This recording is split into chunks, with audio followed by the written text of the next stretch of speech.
several articles. She's a writer from Argentina, and she works on dictatorship, and that is my specialty. So I publish a lot on her. And one of the work that I did is on last novel called Informe Bajo Llave and Report Under Lock. And that novel was published in 1983. Right? No, I apologize. It's okay. So, so they asked me. So that novel was pretty much not read by the critics or the academia in Argentina because she was involved with one of the worst dictatorship or the military dictatorship in Argentina. So that novel, I mean, she was very famous in the 70s and the 80s, and when that novel was published, nobody read it. So, but it's a really good novel. It's one of the first novels that talk about the disappearance in Argentina. So a year ago, one of the biggest editorial in Argentina contacted me and said, we want to republish that novel.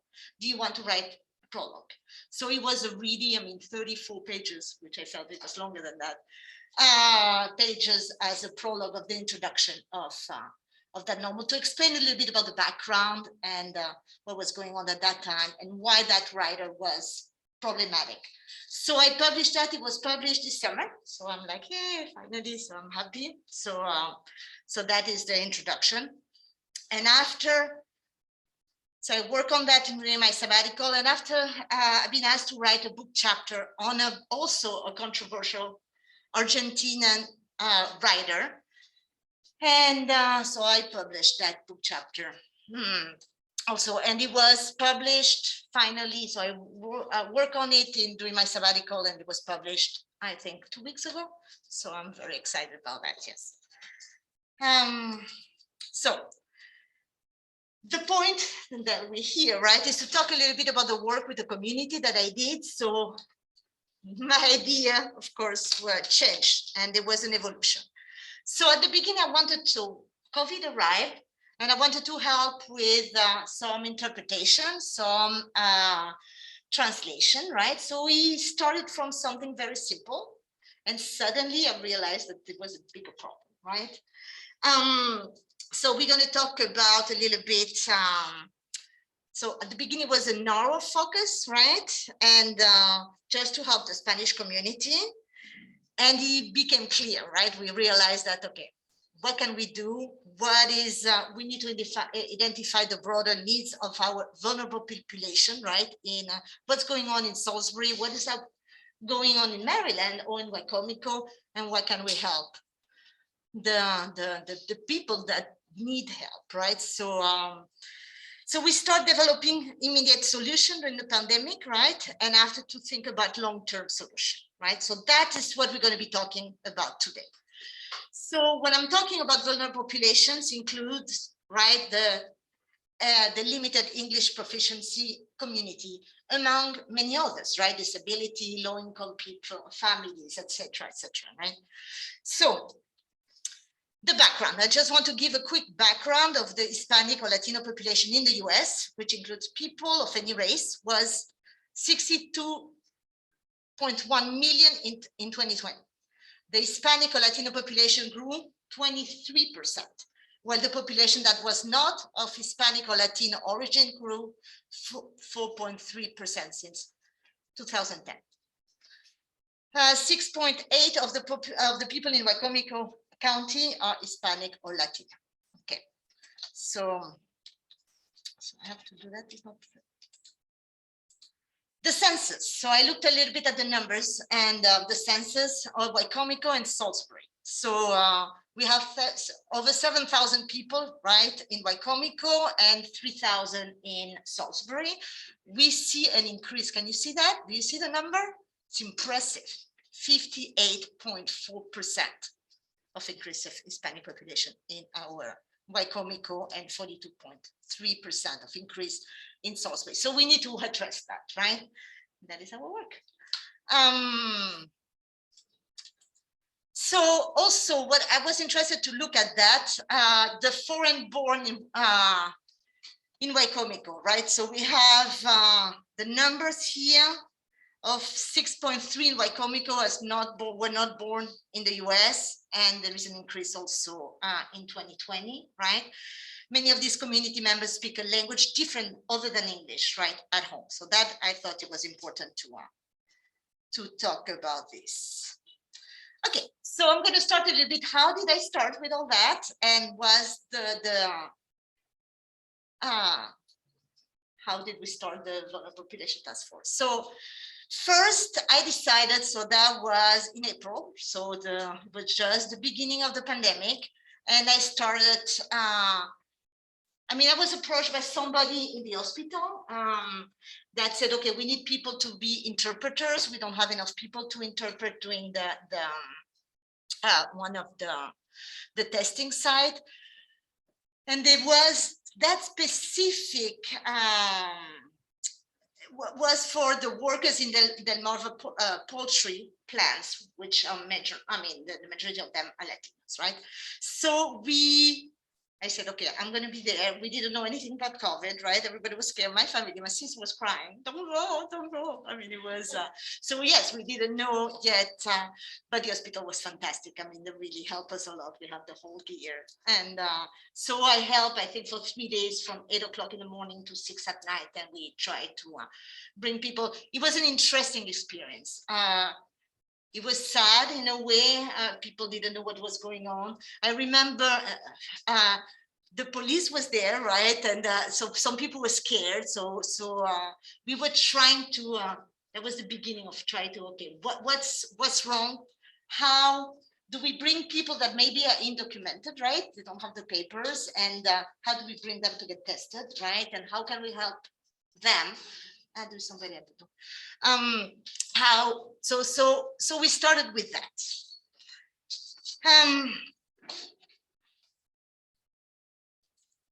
So after that, I was approached by Catherine Fiedler from the hospital and Tidal Health, and she was, okay, you need to help us.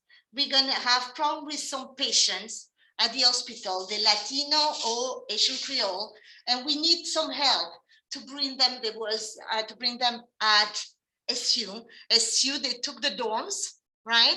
And they wanted to bring the family there after they were discharged from the hospital, right? So the idea was so they could stay here separated from their family during a time. So we were thinking, okay, what are we gonna do? We're gonna be translating. So they have forms all over the place, what they could do, etc. We translated a lot of documents, and we were helping to become interpreters when they were coming on site, right? So we worked a lot. We tried to get, so we had many of faculty that volunteer, right? And I mean, 7 from my department volunteered, and 22 students from SU. I know there was other people. There was at some point a lot of students from social work and etc. That was like they were ready to help out also. All that was done. I mean, you have to think that was that it was May of 2020, right? So we organized all the interpreters. We had a training with Tidal Health, and everything was ready to start, right? So what happened? No Latino or Asian patient agreed to be transferred to Dogwood Village. Many returned to densely populated homes, knowing that many of these families, they're living with 10, 15 people in the same house, right? So we're like, okay, what happened? What did we do that failed, right? So that was really what made me think about why it was important to have that task force, right? So these people, they were in the hospital speaking in English, right? People, and they didn't trust the system, right? They didn't trust. Well, first of all, they couldn't even understand what was going on with COVID, right? They didn't trust the healthcare system. They didn't trust the university, right? They didn't trust us. And they had immigration concerns, right? So how do we bring that trust? How do we work with the community? How we're going to make them understand that we're here to help them, right? So that was the hardest part, I think. So then I was approached, I think it was exactly, beginning of May, by Julia Glantz, right, from the city of Salisbury, and Michelle Ennis, our amazing Michelle, the director of Tree Community Mediation. We're going to talk about her in a few minutes. So they decided to create that group and try to see, okay, what are we going to do to help our vulnerable population, right? So they can have equal access to resources and information during the challenging times of the pandemic. So we started in May of 2020, and today we're still working on that. We had meetings yesterday. Okay, so what is the group doing? So every Wednesday morning, and Richard is here, he's organizing these meetings, right? And he's going to talk a little bit about that. So during those meetings, I don't know how many we're going to have tomorrow, but last week, it started at least between 50 and 80 people from the community. So it's going to be somebody from the hospital, right? Tidal Health. It's going to be somebody, I mean, all the different agencies that we have in Salisbury are going to come together, try to talk about what's going on in the community. What can we do better, right? So we have the big group, and slowly we started to have different small groups, right? Everything was via Zoom, of course. So we had one meeting on education on Mondays, education, childcare. We have behavioral health. We have food donation and distribution. The Latinx group on Monday night, conducted only in Spanish, so we could have members of the community talking and feel that they could tell us what was going on in their side, right? So housing, information sharing, and more. So since 2020, Mia was the co-chair, or first the chair, and after the co-chair, right, of the information sharing. So all the information that we were passing around. The language, and now I'm the co-chair with Nina with the Latinx subgroup. So we meet, we try to decide what can we do to help the community, and what are our goals and what can we prove. That is some pictures of some of our meeting. So that is just that is one of the language meeting, and but here is just an example I took. So we have Michelle here. We have somebody, the person in Warwick, right, that talk about, that's teaching English to the community. So we try really, I think that to invite different people, right, into the table and say, okay, what can we do to help, right? Or what do you see in the community that has to be changed? So we have Joanna Cooper, that was one of our students, and Richard, that is here. We have Nina, that is here. I mean, Kayla, one of the interns, Alejandro, who's here, etc., etc. We have Senator Ecker here. So we have senators that come. We have really people that have some kind of power, right, in the community or in Baltimore, that's coming to support us. And okay, and that is one of the meetings, I think, with the Latinx. So here we have Dr. Perry, we have Stephanie that is here, etc. We have one pastor of the community that is here. So I'm proud of one of the documents that I can say that I started. Nobody can say that they didn't, but interesting, because now that document is used, I mean, was used, not used anymore because it's not updated anymore, but it was used by Tidal Health and many, a lot of different agencies. But so that is what we were thinking we were doing during that time. Okay, how do we find information? Everybody was like, okay, where can I be tested? How much does it cost to be tested, right? So we created that, I think is a 10-page, 15-page or 10-page document, right? That is going to answer specific questions of what can I get? What is the price? If I don't have health insurance, can I go get tested? How long is it going to take to get the results? I'm going to have interpreters there or not, right? So we did that document that was in Spanish, in English, in Asian Creole, etc., and was given to the community and to different doctors. Everybody was using that document. But that is one of the things that we did. I swear, we spent hours. I went crazy calling, trying to say, well, I don't speak English, right? So I was speaking directly in Spanish and see how the different. So it was, I was calling CVS, for example. Well, I mean, anybody that had the COVID testing.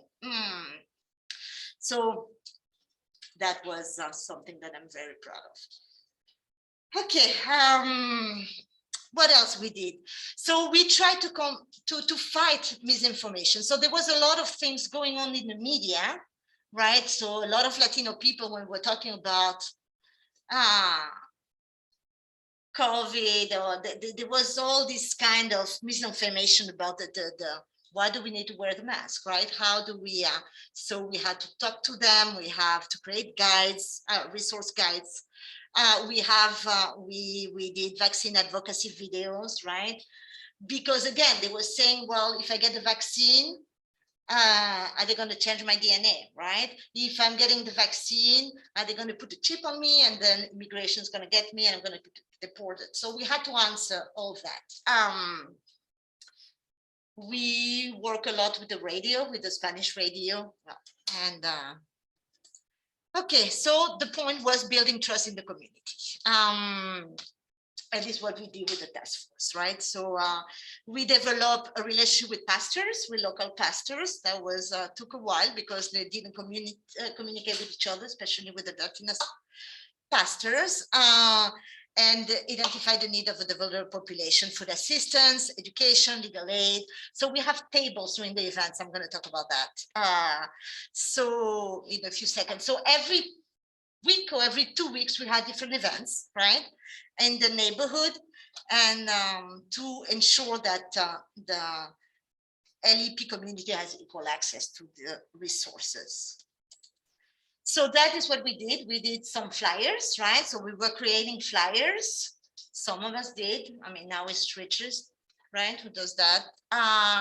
As my job was to print them, and after I think Alejandro took over, right, we did for a long time. It was going to every stores that speak Spanish and go and try to get to know the person and try to educate them, give them the poster, send people.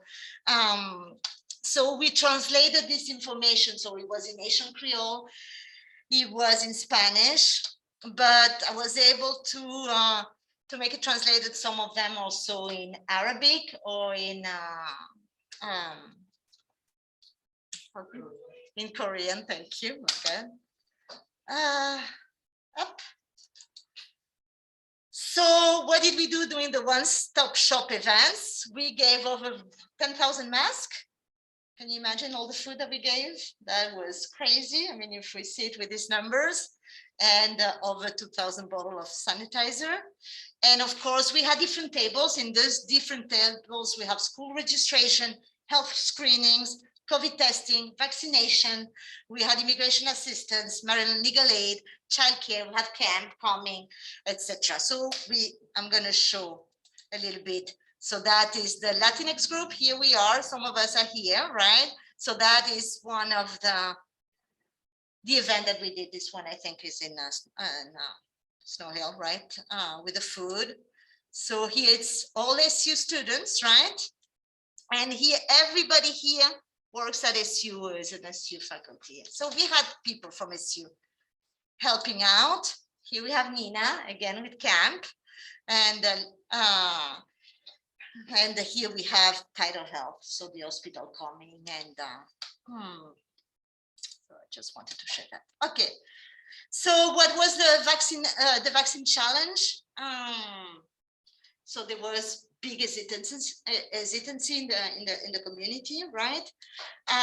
We work a lot, right? Try to make people understand that we are. So one of the things that we did, and maybe we're going to talk about that a little bit, it's I'm so thankful with the hospital. They were amazing. They decided to give us, I'm not even sure if we can say that in public, but so they were giving us 400 something, how many, Richard, a week at some point on Tuesdays? Sometimes, yeah. I mean, sometimes it was 400, almost. So we had spots on the specific day, and we could put as many people as we can from the Latinx community or the Asian Creole community, etc. So what we did, that was crazy.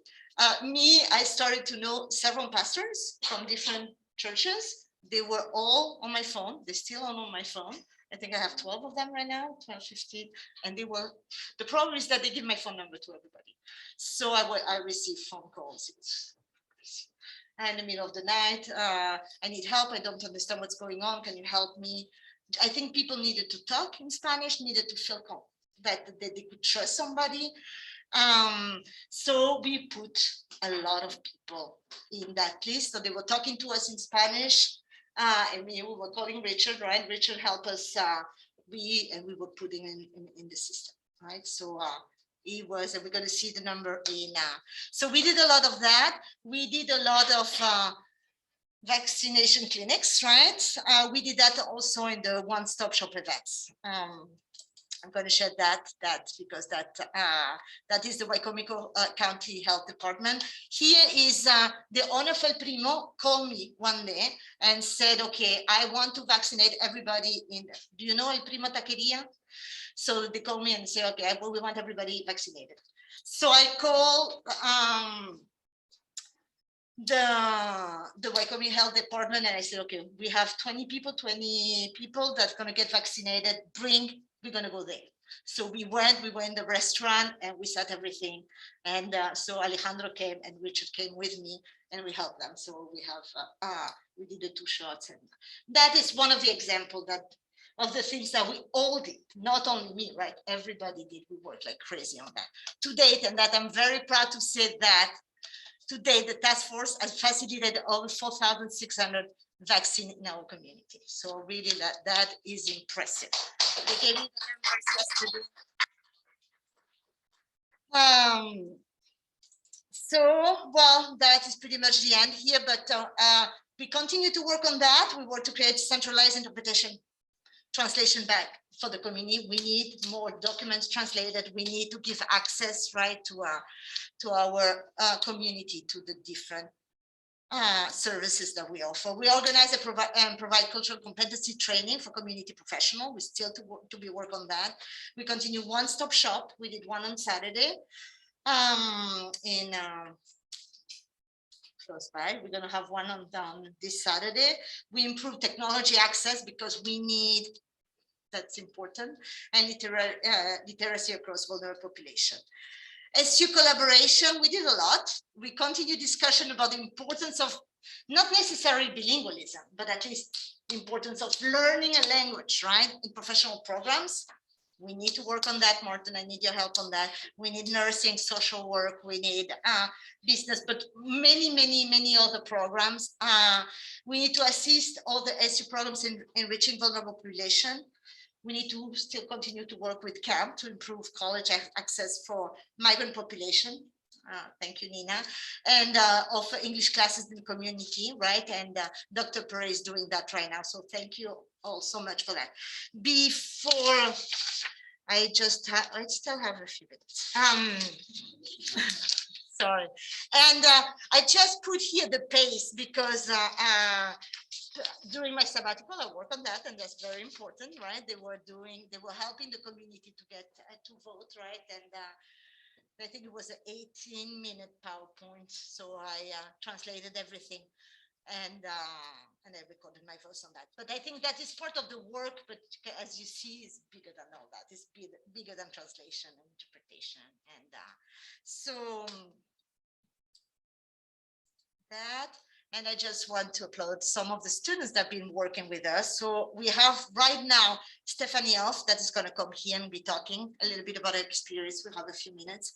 Andrew, that you can come. Andrew is not here, but I know he's on Zoom, and Andrew has been volunteering. It's been amazing. Stephanie is a nursing student, so I'm going to give you 2 seconds. We have past interns. We have Cassia, who's here, and I want you to come with me too, because Cassia is going to tell. She was amazing. She was at Tidal Health when we did all this, and you know how many hundreds and hundreds of Latino and Asian people that went to the hospital because you were there. She was the one. So thank you for speaking Spanish, and thank you for helping them. So we're going to talk about that. And Richard, can you come here? Because Richard, I have, again, Spanish major, is amazing. And so you graduated last year, correct? He did his internship with me with tree community mediation, and now has a full-time job with that. So he's working on that, and thank you so much. So come here and just explain a little bit your experience, what you're working on, Stephen. If you'll stop sharing the screen, I think we have Drew Baker. Is that Andrew? Yeah. Okay, he's on. Yeah, but yeah, we're not gonna have time, but yeah. Okay, Stephanie, what do you think? Hi, so my name's Stephanie. I'm a nursing major with a Spanish minor, and I've been working with the Honors College and Dr. Pubill in order to better understand how to meet the needs of our local Hispanic population and reduce vaccine hesitancy. So time and time again in my research and from the task force meetings, I've just noticed how big an obstacle communication can be, especially relying on volunteers in order to meet the interpretation needs at different COVID events. So I think that a great way to bridge this gap is to promote bilingualism and healthcare workers. I've had a lot of wonderful experiences with patients as a nurse tech. It really helps establish rapport, make them feel like their needs are being met.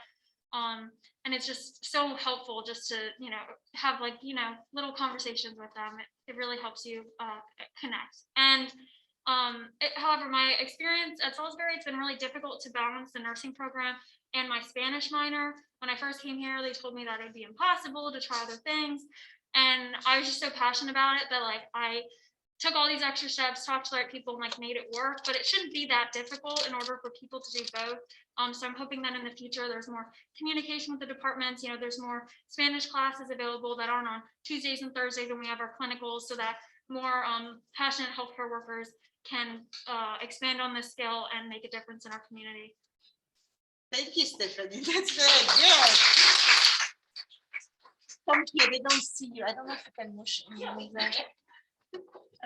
So again, my name is Cassia. I'm a junior in the nursing program, and I completed my Spanish minor within my first 2 years. But similar to as you were saying, there is a big hurdle for nursing or healthcare majors to get access to these Spanish classes.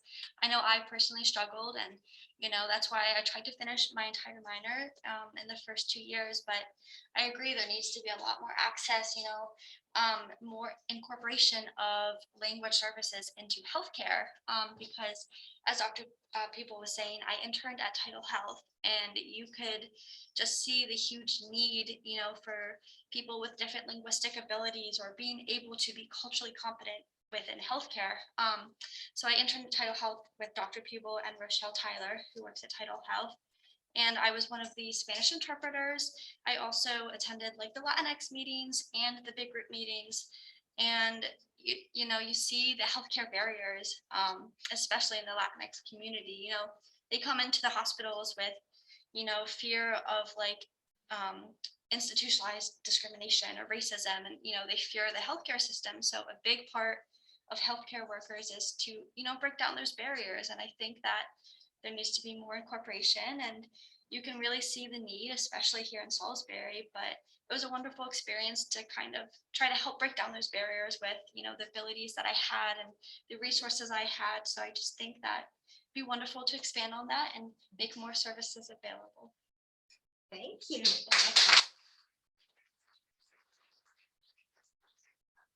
We have Richard here.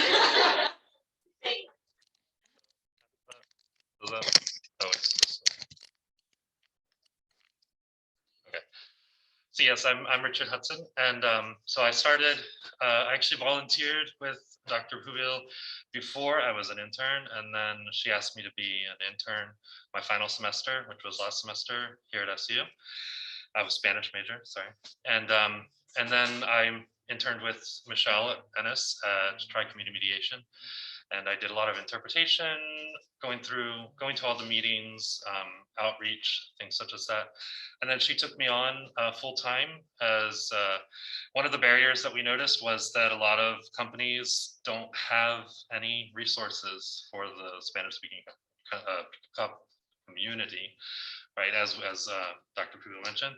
And so she thought the best way to fix that would be to get somebody on board that speaks Spanish and give that access to try community mediation. And so while I'm doing that, and at the same time, I'm basically running the communication, streamlining the communications for the task force and recruiting volunteers for anyone that is interested in volunteering. It's really easy.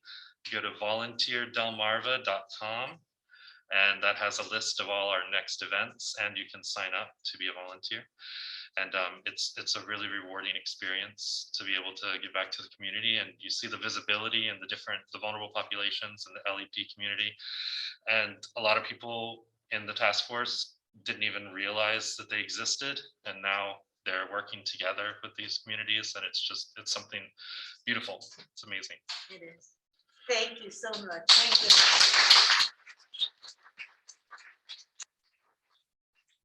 If you want the question now, or we want to wait.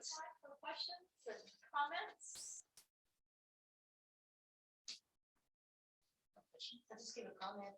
I think it's really amazing what you guys have all done. I formed part of a teeny bit and I. Yeah, she just came this semester, right? So but you're working already so much, so thank you. But just how fast you guys went in without even thinking during COVID. I had to take care of my mother. I was a little afraid to be involved in the beginning, but you guys just hit the ground running. So I just wanted to come and say thank you. I know how much you worked. Yeah, no, You're it amazing. was. All of you. And, All of you. I want to say, Nina, maybe you should be coming, and Alejandro, because Alejandro is impressive what he did. He said no. But Alejandro was really, really the one. You ask him anything, and he's doing everything, right? Nina, you agree? Oh, yes, we'll go for a flash, it's like, I got it. But I want to say, I became involved with the Vulnerable Populations Task Force a year ago, and it was really helpful for camp in terms of connecting with the community and kind of knowing what resources were here, especially as a brand new member of this community. I mean, literally months after I moved into the area, everything shut down, and I was like, what am I going to do now? So it was really hard to connect with people, but the one-stop events and connecting with all these members of the community, these community leaders, has really helped camp for people to know about camp and understand our program. But then it's connected us to other resources that will be helpful for our students. Now we get emails saying like, hey, we got a student for you, somebody that you should talk to. So it's definitely helped us, and it's helped us connect with everybody here. And everything that everybody does has just been, I mean, she's really involved me in everything she possibly can. I know. So it's been a great experience. And Alejandro, I think, has been like super involved. I know we both went to Penn State at the vaccination clinic, and like that was on our own time, but it was really incredible to see other people coming out. We'd sit there, help them like look at the forms and make sure they understood everything, because I don't know about you guys, but when I go fill out one of these forms, it's pretty scary if I don't understand what I'm signing my name to. So we sit there, fill out the forms, and with some of them we even walk all the way to when they will get their actual vaccine. I had a man, like a grown man, was like, I'm terrified right now doing my vaccine. I said, I'm right here. And all I was doing was translating, but I think that made a difference for him. So, thank you for involving me. Thank you. I love you. I'm so proud. Oh. Any other questions? No? We were at the end.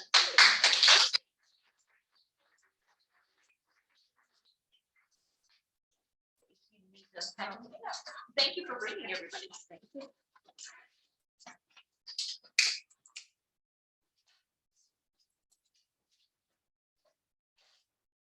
So I will briefly introduce Dr. Story, so she has plenty of time to share her research with you. So Dr. Emily Story is an associate professor and the department chair for history. She researches environmental and urban history of Brazil, and she teaches courses in Latin American and world history. She is co-authoring a book that teaches historical thinking skills through primary sources in modern Latin American history. And a few years ago, she received a much deserved Outstanding Department Chair Award for her work. So thank you so much for being with me.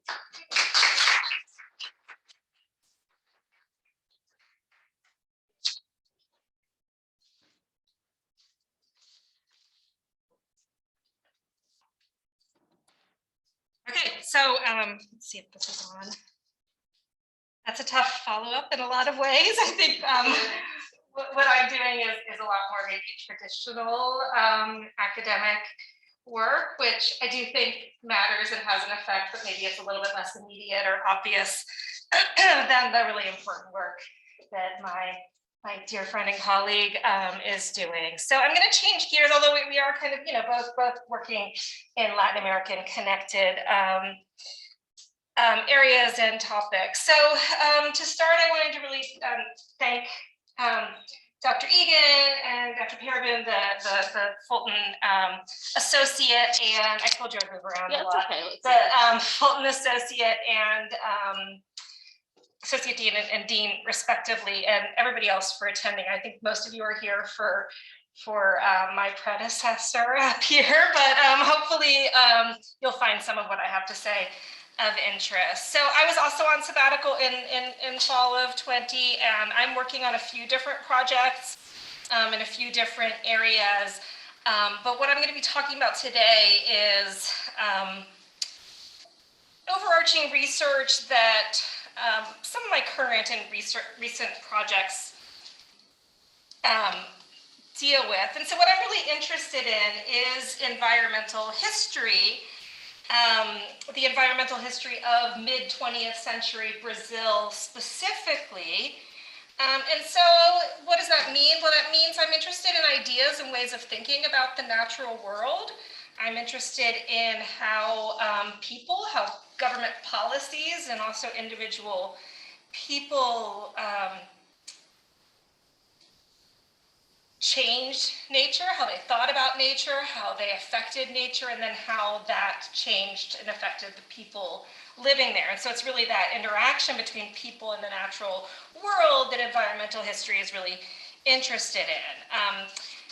And I've been increasingly interested in road building, and I'm going to be looking at one particular road specifically. But again, those are kind of some of my overarching questions that my research in general is looking at. Again, how did Brazilians really think about nature? How did ideas change or persist over time? What's not said there is also what kind of policies were enacted out of those ideas, and how did those policies change over time? And then how did specifically road building and goals to develop, maybe I should use that term in scare quotes, the interior, again, affect the lives of people and the natural environment itself. So in a nutshell, a little bit of background about Brazil. Brazil is the 5th largest country in the world in terms of area. It's bigger than the lower 48 states. It occupies about half of the South American landmass. And it covers a number of different biomes or natural areas. And so I got my magic teaching wand here. And so on the coast, we have the Atlantic forest. In the center, and this is the area that I'm really most interested in, is the Cerrado, or it's a savanna, tropical savanna.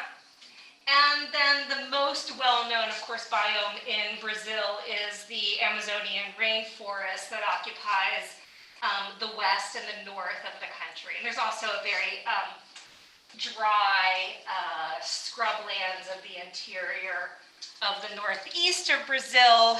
90% of Brazil's territory lies within the tropical zone. So historically in Brazil, there's been a tremendous amount of inequality and diversity. It's kind of a cliche to call Brazil sort of land of contrast. That's something that people have often described. It was colonized by the Portuguese beginning in the year 1500. And through much of its history, the population centers and the Brazilian colonial state, and then later after independence in 1822, the independent state was really focused on the coast. And the vast interior was largely lacking the presence of the state and lacking the presence of sort of mainstream Brazilian culture.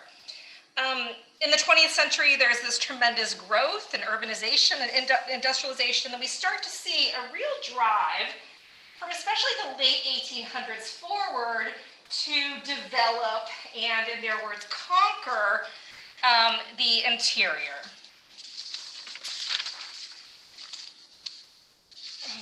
So my focus is really especially after the period between 1946 and 1964. That was a period of democracy. A little bit what came after in 1964, which was dictatorship, and then later on in the 1980s, return to democracy.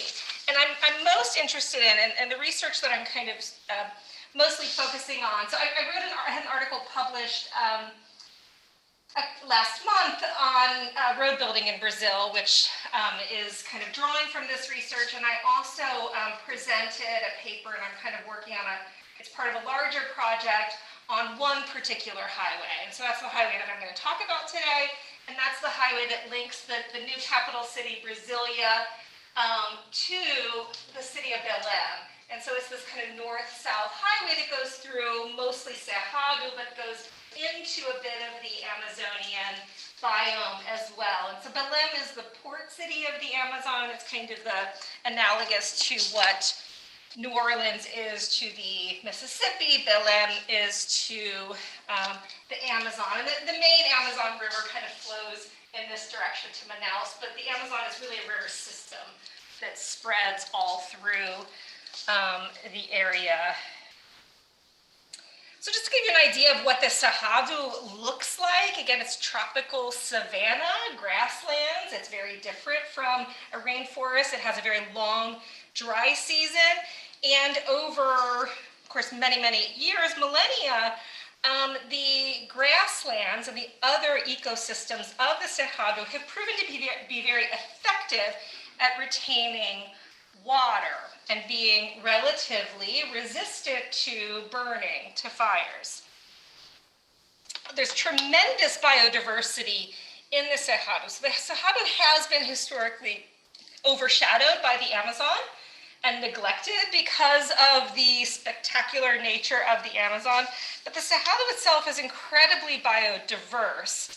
Indeed, it's got some 10,000 species of plants, almost half of which, over 4,000 of which, are found nowhere else in the world. And it's being destroyed at twice the rate of the Amazon. Today, over half of the Cerrado has been destroyed, mostly to make way for growing soy and cattle. And roads, and why I'm interested in roads is what makes all this possible. Right, roads is what makes all these lands accessible. Traditionally, of course, in the interior, riverways were the main way that one could travel, but rivers, of course, have a very limited reach. And once you start building, it was a little bit of railroads in the late 19th century, but really in the second half of the 20th century, this explosion of road building is making all of this land accessible. So that's what I'm currently really interested in. So not to go into too much detail, but if we're looking at the middle of the 20th century and the various federal initiatives that were undertaken to help to make possible road building. And the Belém Brasilia is the first major highway in the interior, reaching into Amazonia.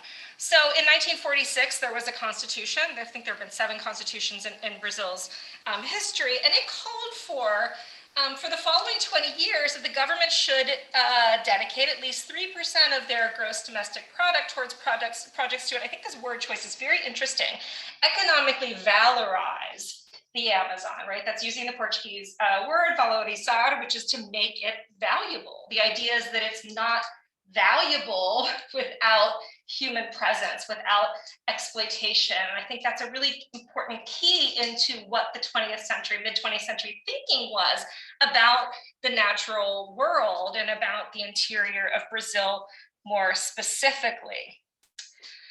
In 1947, the National Transportation Plan called for a connection linking Anápolis to Belém. They have an Anápolis too, and it's actually a city just outside of present day Brasilia. Brasilia didn't exist yet, but it's really close to Brasilia. So they're kind of imagining, even before the new capital is there, they're imagining a road, and this road would connect that north to south line in Brazil and get into Amazonia. That's largely the goal. And then in 53, Congress created the superintendency of the economic valorization of the Amazon. And this is an agency that was intended to facilitate, to make possible the development, again, of extractive and agricultural production. By extractive, they're mostly talking about mineral prospecting here. There was the idea that there was oil in the Amazon, and they wanted to go and look for it and then extract it, right? Take it out. That was the goal, and then also pursue agricultural product. The justification was that this is going to increase the well-being of the Amazon's residents and the wealth of the nation. So moving forward in 1956, construction of that new capital city of Brasilia began, and the federal agency to build Brazil's roads 2 years later began construction on this new highway, this Belém-Brasilia highway. And within just 2 years after construction began, the highway was inaugurated. And it was inaugurated just 2 months before Brasilia's inauguration as the capital. And so this is a tremendously hurried, tremendously rushed. And when I say that the first phase was completed, I mean just the first phase, and it wasn't necessarily passable yet. It was not paved, and they just sort of cut it through, and they had these very deep grades and really dangerous curves, and it would be impassable entirely during the rainy season. And there weren't full bridges over all the passings. There were actually hundreds of bodies of water they had to pass, so you would have to kind of stop and get on a ferry if the ferry was there. So it wasn't exactly what you would imagine as like driving up I-95, let's say, but it was certainly a road that was built very quickly. And the president, Juscelino Kubitschek, who oversaw both the construction of Brasilia and the Belém-Brasilia highway, he said on the highway that it would establish the campaign for the integration of the great empty space of the Brazilian Amazon. Again, I'm really interested in these words, and I think the words are very telling, that they're going to valorize the Amazon, make it valuable, and the idea is that it's empty. Right, it's empty space. And why is it empty? Well, because it doesn't have industry, it doesn't have large population centers, it doesn't have farms, it doesn't have any of that. Of course, we know it was the farthest thing from empty. It was not empty of people. There were people living there, although pretty sparsely, indigenous populations and other people as well. Not only indigenous populations living in the Amazon. But of course, it's also full of all kinds of other non-human animals and flora, and et cetera. So the goal is to stimulate internal trade as well as develop the Amazon. So the road is going to go into Amazonia and through the Cerrado to create development there, and it's also going to facilitate the movement of goods from north to south within the country. Kubitschek also said a couple years later that the road would soon be a new channel of national wealth, through which the rivers of the waters of uninterrupted river of new economic forces will run. So as usual, I think I hopefully have enough time to cover everything that I wanted to, but I usually try to fit too much in. So here's the Pubill Brasilia Highway that was built in the 1950s. And then if we kind of fast forward and look at later highways that were built into the wilderness of Brazil, into the Amazonia in particular, perhaps the most famous is the Trans-Amazon Highway that was built during the period of military rule in the 1970s. And the Trans-Amazon Highway goes from the Atlantic coast all the way to the Peruvian border. And this distance, by the way, is actually farther than London to Moscow, just to kind of give you an idea. And again, it's going straight through Amazonia. And then currently still in process is sort of another north-south road farther to the west that goes from the border with Argentina all the way up to the border with the nation of Suriname. So as I said, the highway is going through two main ecosystems, the Pubill Brasilia. It's mostly cerrado, although there is a bit in the north of Amazonia itself. And it was very much a part of the road was central to the plan to build this new capital city. And this new capital city, in which construction began in 1956 and it was inaugurated in 1960 as the capital of Brazil, was the cornerstone of President Kubitschek's program of goals, he called it. He claimed that his entire campaign was predicated on a promise of achieving 50 years of progress in 5. So you have a series of measurable goals, electrification, rails, generating mining and industry, etc.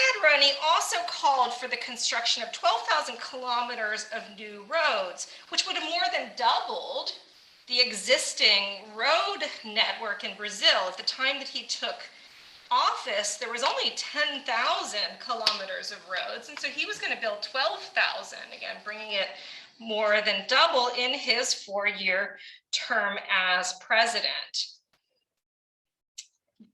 At the first mass celebrated in Brasilia by the Cardinal of Sao Paulo, Carmelo de Vasconcelos Mota, he said that the city of Brasilia would be the trampoline for the conquest of the Amazon, and that was the language that he used.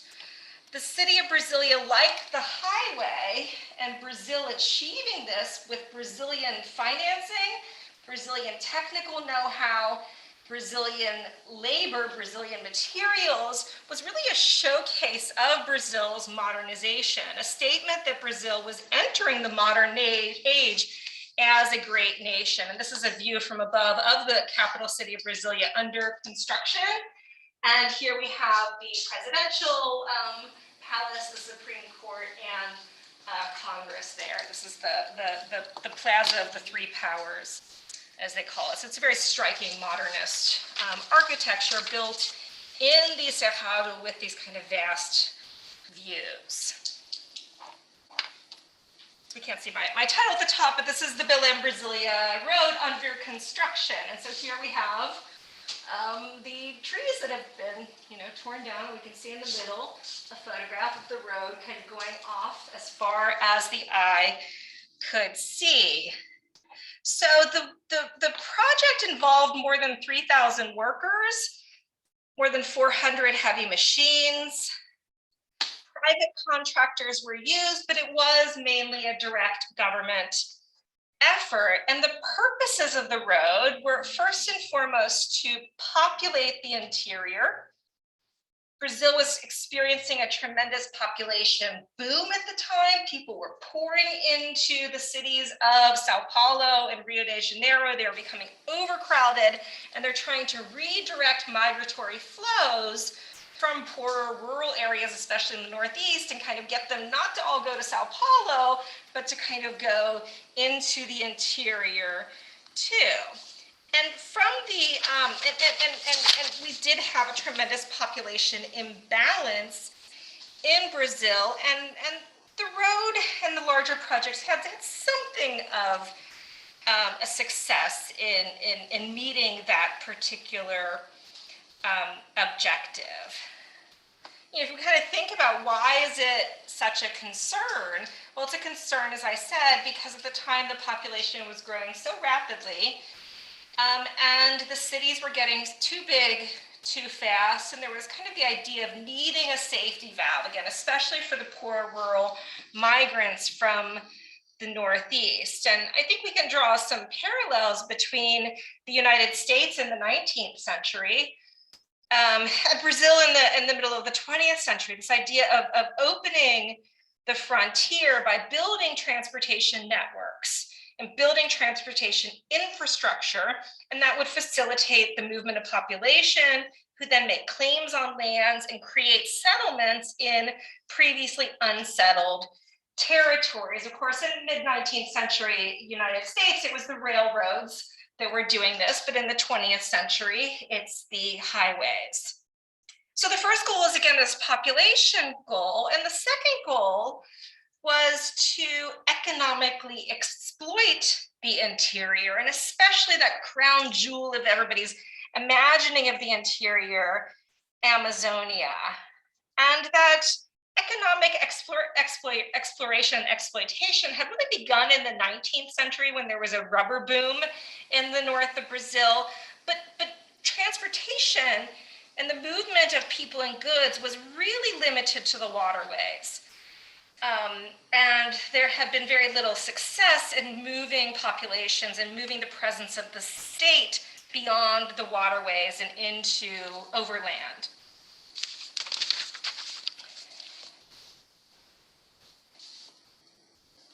So the ideology that is overarching all of this, we call developmentalism, and this is a very prominent way of thinking in the 20th century, especially in developing countries throughout the world, the so-called third world, as the conception of the Cold War defined it. And we're starting to kind of see an interesting shift. And so historically, if we go back to colonial periods, and go back to biblical conceptions of nature tended to be threatening, tended to be a frightening place, tended to be a dangerous place. They often called the Amazon the green hell, was the term that they used for it. And that's beginning in the middle of the 20th century. It may begin a little bit later, but we're especially seeing in the 20th century that idea of nature falling away.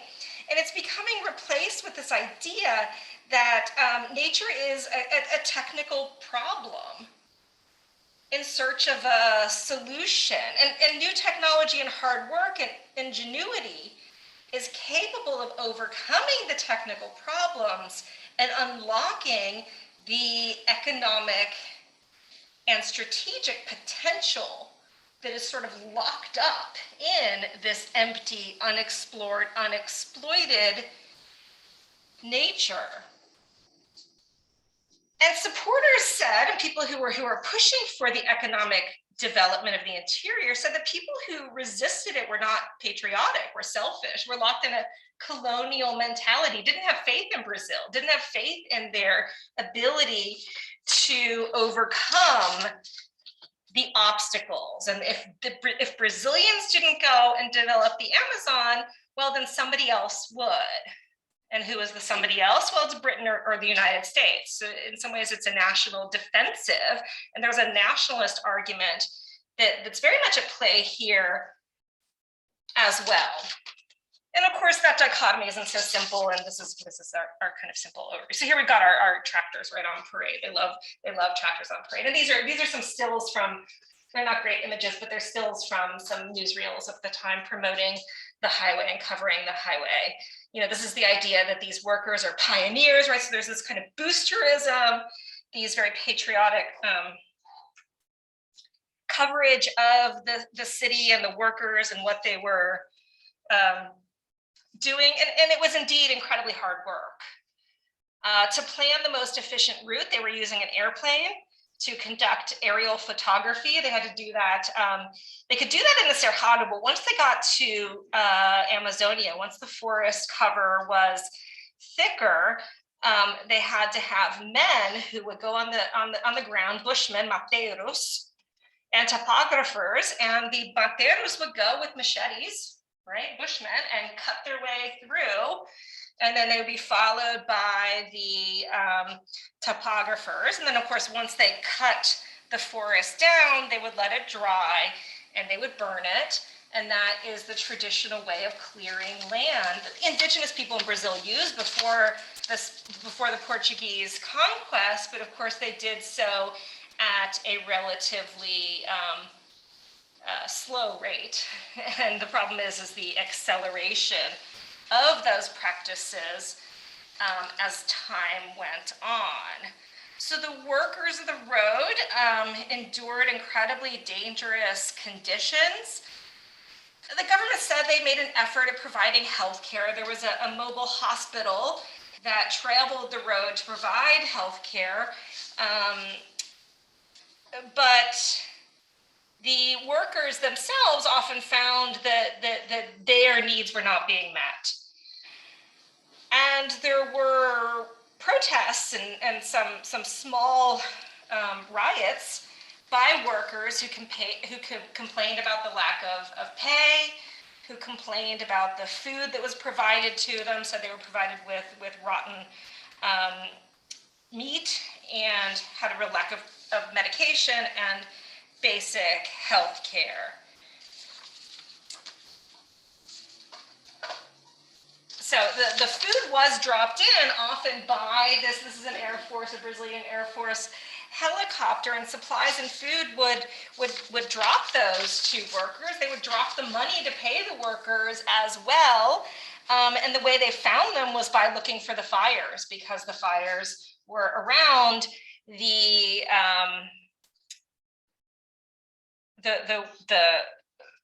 work sites, and so their stories again, they would drop rice and beans and farinha, which is a manioc flour, and dried beef and canned foods. And there's even stories that sometimes on special occasions they dropped live chickens and pigs to the workers to that they could eat. And it was an amazing accomplishment. There's no question about it. It required tremendous work, mobilization of resources, technical know-how, and there was a lot of pride at the speed to which the road was built. And this is similar to Brazilian, its building as well. And I'm going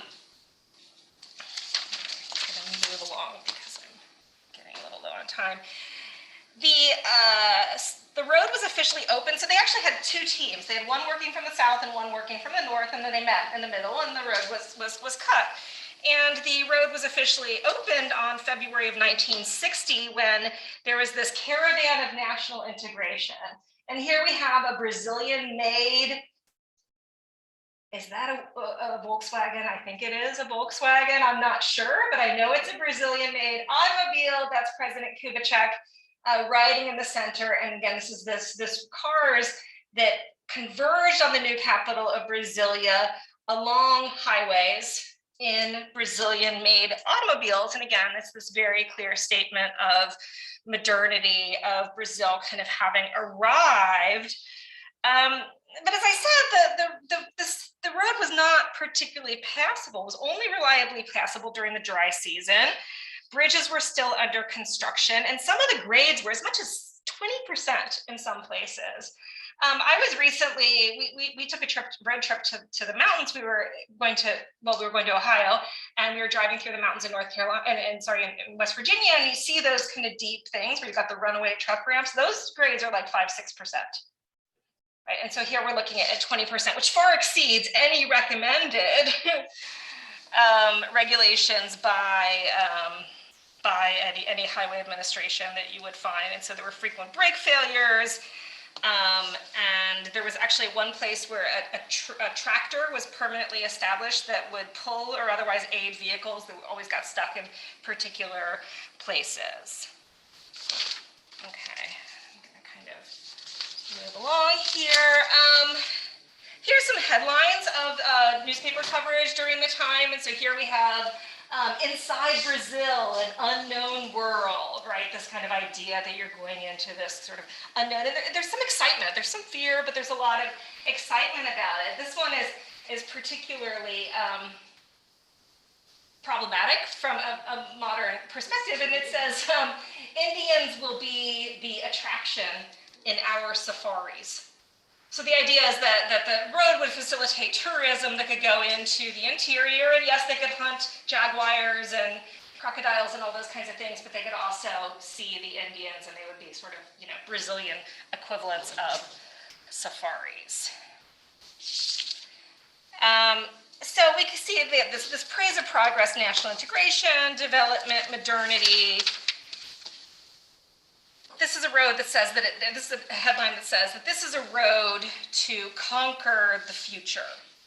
So there's a lot of eagerness to attract the world's attention, to impress them with Brazilian progress. And Brazilians wanted their nation to be known for what they had accomplished, not for the natural environment itself. They didn't want people to just think about the Amazon and to be thinking about, forests. They wanted people to be thinking about Brazilian roads and Brazilian industry. And there's a lot of examples of that, and of people kind of being a little bit offended, Brazilians being a little bit offended when people only wanted to talk about the natural environment and the beauty of Brazil and not what Brazilians had done. So this road was built with capital and expertise from the south of Brazil, but labor from the northeast.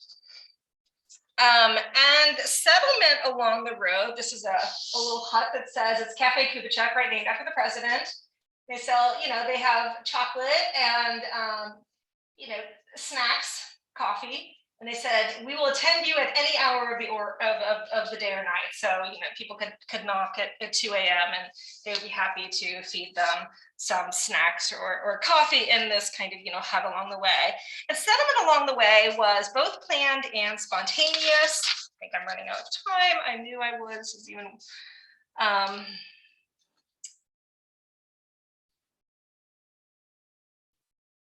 So I did want to talk a little bit about the people, because I haven't talked too much about the people, and conditions were incredibly difficult for people who moved into this area and for people who already lived there. And who lived there? Well, it was pretty sparsely populated. There were some indigenous, but very few indigenous people in the region of the road, at least in the east. Once you get into the other parts of Amazonia, is where you have larger Indian populations, but there were many people who were of mixed race, Portuguese speaking, who had been there for a very long time. In some ways they had some positive aspects from the road. They were able to get goods more cheaply. They were able to get healthcare. They were able to travel. But of course, it also brought in a lot of people who would increasingly compete with them for their for what they had. So in closing, I'm just going to talk briefly about the other side, about the critics, because that's important as well. And the kind of most famous criticism, and it's embodied in this headline that says Belém Brasilia, the road of the jaguars. This is the idea that it's a road that's only going to be walked on jaguars. People aren't going to go there. It's just going to serve, all the tapirs and jaguars and all the other animals of the forest. And that's a variation. This is Estrada de Onças, or this jaguar highway, is kind of a variation on that green hell theory, this kind of green hell image, this long idea of a foreboding nature that existed in colonial and post-colonialist narratives, but with kind of a coastal, urban, modern, populist tinge. And the developmentalists like Kubitschek eschewed this vision, and the idea was that they were going to vanquish the enemy. The interior is something to defeat, to vanquish. That in some ways it's an enemy, and they are going to in turn make it valuable. They are going to valorize the Amazon. And I'm afraid I have really run out of time. I had so much more to say, folks, but I'm I'm going to leave you with this image. And this is a satellite image of a road in Amazonia, a highway. And the road goes like this. But what are these all on the way? Those are illegal roads. And so what happens is once you build a road, you give people access, and then what are they going to do? They're going to go in and they're going to build all kinds of illegal roads off of it. And this is what's facilitating so much destruction of habitats, so much incursion and conflict with indigenous populations and other people, because the Amazon has not so much, or these roads have not so much brought the power and authority of the state into the interior. Instead, what it has done is it has facilitated lawlessness, that has facilitated prospectors, people who want to burn down the forest to make pasture land, or to illegally mine for gold. And that's some irony that it has not expanded the power of the state. Indeed, it has sort of expanded the power of lawless effects. And with that, I am going to, my time management was completely terrible on this, and I apologize for that. But I thank you all for your attention.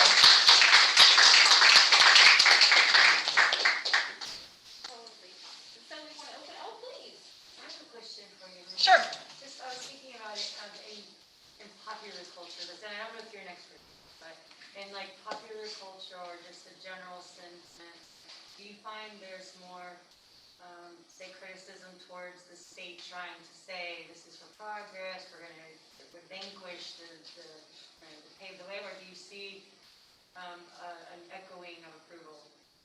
Like where people are like, yes, progress, or does it depend on where in Brazil? I think it depends largely on when. So there's been a huge change over time, and something I didn't quite get to was that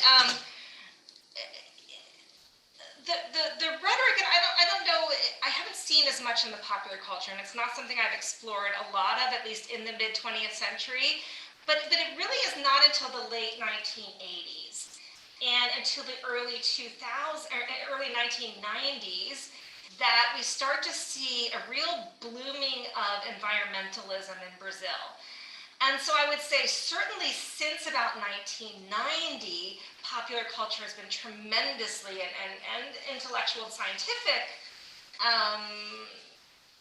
criticisms of this kind of developmentalism have really come to dominate. It continues to be a big issue, though, with Bolsonaro, the current president of Brazil, who's very much revived this developmentalist vision as a reaction against I would call it the environment. So it's kind of the developmentalist versus the environmentalist. And the environmentalists really had their heyday, you know, in the 80s and 90s. But Bolsonaro, among many other things that he's done, has really revived this backlash against. He's revived developmentalism, and it's become more of a backlash against environmentalism, and it's couched in nationalism too, because he claims that all the environmentalists are not really Brazilians. They're people who want to defeat Brazil, and he says that they're all just puppets of all these Hollywood people and these foreign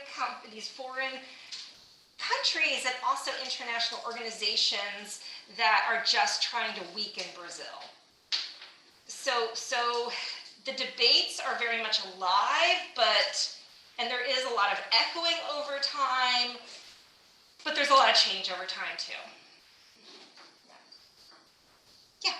So you had said one of the original reasons for the road was to expand the population, so they weren't, densely populated in one area. Yeah. So after the roads were actually built, like, were there social political changes, and were the demographics of the populations actually changed in that way? Yeah, I would say so. So what the kind of demographics show is that there was a tremendous increase of population in the interior, and especially in the kind of center-west region around Brasilia has grown hugely in terms of population and has had a similar growth in political power too. The populations tend to still be pretty urban for the most part. And the population has grown everywhere. So it's not like Rio and Sao Paulo are shrinking in population or importance, but they're maybe not growing quite as fast as they would have. And you do have some of this shifting into the interior. Brazil has a federal system. And so there is some disproportionate power and representation into lesser populated areas, kind of like you see in this country with the federal system. If we look at our Senate too, yeah, it's so. But still, the majority of people who live in Amazonia live in cities.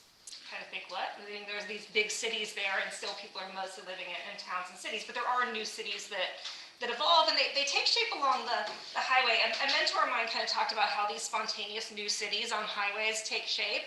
And what happens is, first of all, you have a gas station. Right, that's the first thing. A little stop along the road. Somebody builds a gas station. Okay, and then they've got, you know, a little place to buy snacks, like a little the ubiquitous luncheonette that you have in Brazil, right? And to buy some sort of snacks and coffee. And then, well, people need to have, you know, a place to stay over. And so you might have like an inn that opens. And then, well, there's a brothel that tends to open around, you know, shortly after that. And then you've got a church, and now you've got a town.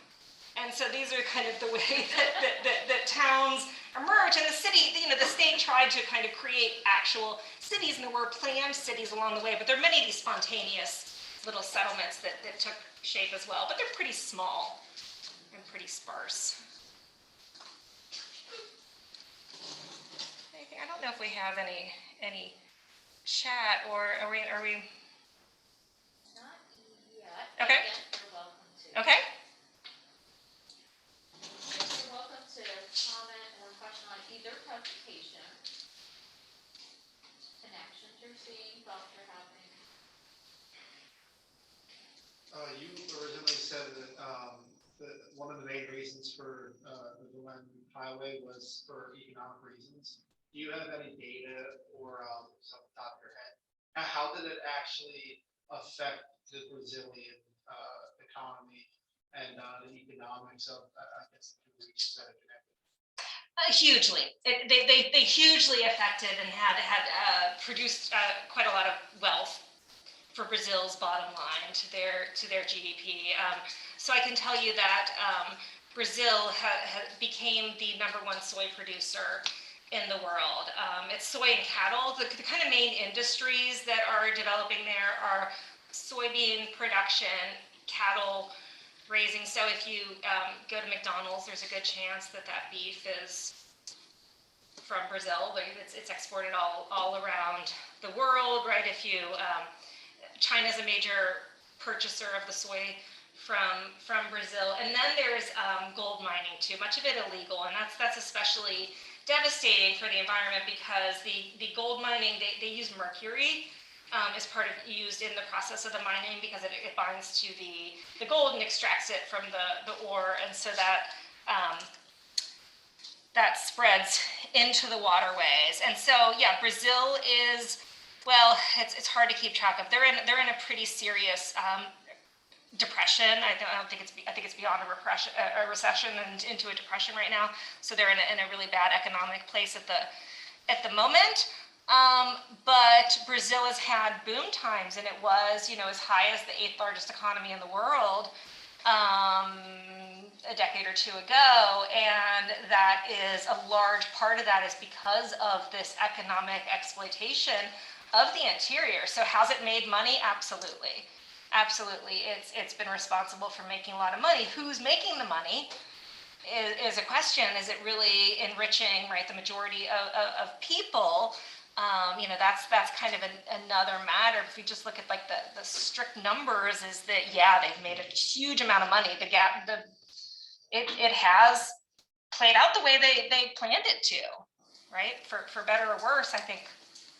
I've got opinions, but, you know, different people have different opinions. Just a quick follow on Yeah. that. Does it benefit Brazilian companies, or is it like in the United States where we see a lot of international companies benefiting from infrastructure projects? I know that tollways in Texas are owned by Spanish companies. So I'm wondering, does it benefit international component, or do you know if it's... It to an extent, but it is actually Brazilian.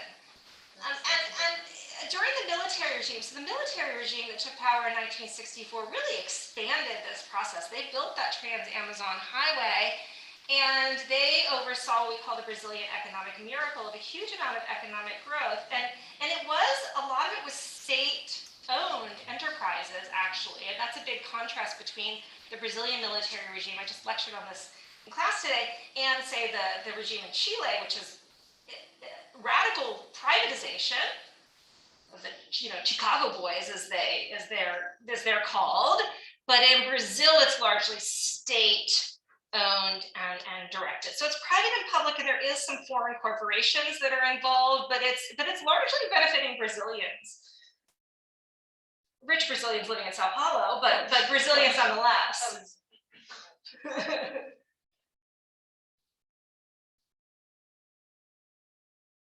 We just have a couple minutes, so how about as a closing question, what's next? What's next? Well, I've got, so this particular work is part of a larger book project that I'm working on, which is kind of environmental history related to the construction of Brasilia, but that's a little bit on the back burner at the moment because I have a book project that I've got a contract for with Oxford University Press that's really a book for teaching, and we've got a deadline, and it's about teaching Latin American history, and so that's largely my focus right now. But this is around there, and once that one is off the plate, that's due in June of 2023 is when the manuscript is due. So then I'm not going to totally abandon this, but I have to mostly focus elsewhere for now. Corrine and colleagues, what's next? We have a lot of work to do. Oh, yeah. As you know, so still helping the community, still working on Latin American, but hoping to travel soon. So there's more research over this. So that's maybe some Spanish classes in the community too. Like that, it's important. Again, maybe more people. Yeah. I had a whole plan to, at the beginning of the sabbatical, I was going to travel the road. And I had the whole plan, and then, COVID happened, and the situation in Brazil, politically and economically, is really tough right now. So I'm not sure exactly when I'm going to get the dollar. The Brazilian real is so weak right now that I could live like a queen on not a whole lot of money there. But yeah, I don't know when I'm going to get back. Do you take a student to Brazil to take We have tried. It has never quite panned out. Argentina and Brazil. I know. We've talked about that. I think it's got Brazil's got kind of three things that make it a hard sell for students. One is it's far and expensive. It's cheap to be there. It was more expensive to be there before the economy tanked. But it's far, so it's expensive. It speaks Portuguese, which very few students, have any Portuguese, although if you got some Spanish, you can get by with the Portuguese pretty decently. And then it's also got, the reputation, somewhat justified, for being, for having some dangers. So we don't want to overplay it, but all those three things together kind of make it a hard sell to get students to go. So we've tried, I would love to, but it's not easy. We have talked about Argentina and Brazil, and we keep talking about Mexico. It's like, once things get better, then I would love to do Mexico, right? I know. See, Mexico at least has only one of those three things against it, right? The perception, really, it's somewhat justified of insecurity, right? But it's close, and it's cheap, and it's people do have Spanish, so. Yeah. ¿Algo más? Can we thank our speakers? Thank you. And your watch. Yeah, I lost everything. I'm sorry. That's okay. And please help yourself to refreshments on Yeah. the way out.